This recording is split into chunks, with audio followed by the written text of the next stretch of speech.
और अब आपको बताएं कि एफआईए ने चौधरी खानदान को चपड़ासी के अकाउंट से 32 करोड़ रुपए से जायद मुंतकली का दावा किया है।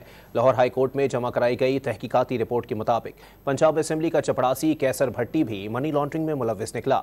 उसकी करप्शन के ताने बाने रासिख इलाही, जारा और तहरीम इलाही से मिलते हैं।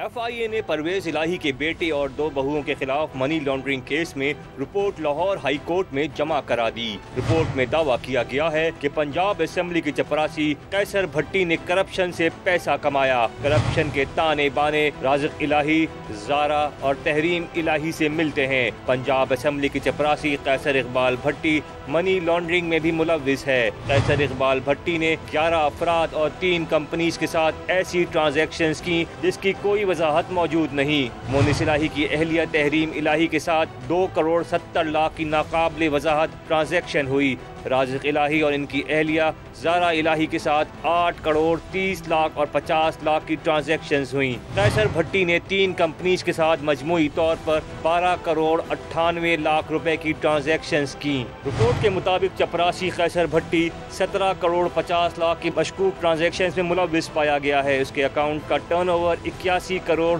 10 लाख पाकिस्तानी रुपए और 4000 यूरो है। कैसर भट्टी के अकाउंट से 32 करोड़ 50 लाख रुपए की रकम चौधरी खानदान को ट्रांसफर हुई। एफआईए ने अदालत से राज़िक इलाही, जारा इलाही और तहरीम इलाही की दरख्वास्त खारिज करने की इस्तदा कर दी। परवेज इलाही के बेटे और बहुओं ने एफआईए में मनी लॉन्ड्रिंग मुकदमे के अखराज के लिए हाई कोर्ट से रुजू कर रखा है। दूसरी तरफ लाहौर की जिला अदालत ने पंजाब असेंबली में गैर कानूनी भर्तियों के केस में चौधरी परवेज इलाही को 14 रोजा जुडिशल रिमांड पर जेल भेज दिया। परवेज इलाही लाहौर और गुजरांवाला में दर्ज करप्शन के 3 मुकदमात में बरी हो चुके हैं।